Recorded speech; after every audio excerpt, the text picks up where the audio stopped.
miya uka hech qachon hissiyot qabul qilmaydi. Miya faqatgina buyruqni qabul qiladi. Tushuntira oldimmi? Endi qarangda, subhanalloh, ayrim bir kasb egalari o'zlariga doimiy ravishda mijozlar oqimini shakllantirish maqsadida qabulga kelgan mijozlar, xoh u oila masalasida bo'lsin, xoh u kasallik masalasida bo'lsin, nima qilishar ekan?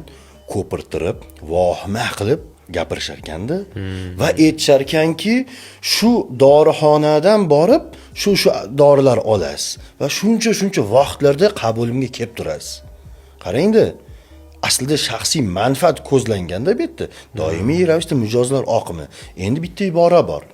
Boyagi bechora kasal o'zi sog'lom bo'lsa ham, haligi vohimadan keyin rostdan kasal bo'lib qoladi. Nimaga?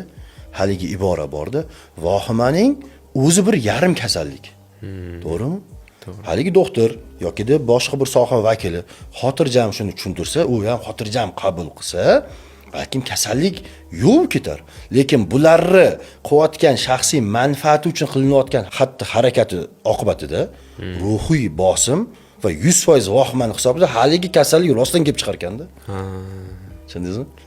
O'shaning uchun biz aytamizki, mana shu holatlar bo'layotgani uchunda hali mutaxassislarga borganda bitta mutaxassisi gaplari bilan vahima qilib yormasinlar. Boshqa shu sohadagi mutaxassislar bilan ham maslahatlashlari joiz ekanda.